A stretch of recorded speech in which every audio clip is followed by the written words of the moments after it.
Welcome to the homework solution tutorial. This is 2F to 2G. This is just covering number 9, which is just writing this quadratic function in standard form.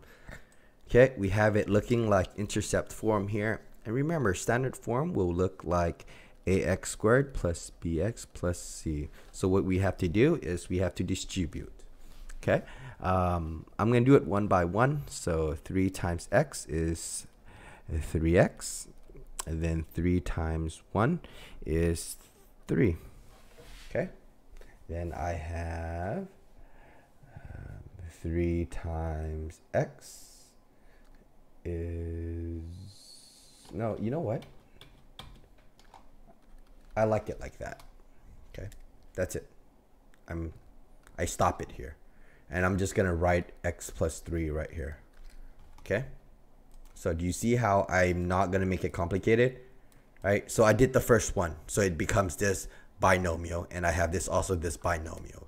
Now, it's 2 binomials. So repeat that process.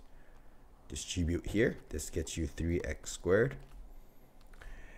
3x times 3 gets you 9x.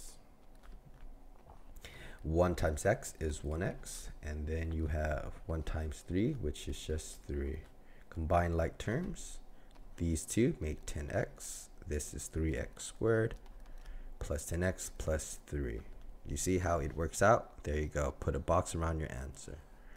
Never.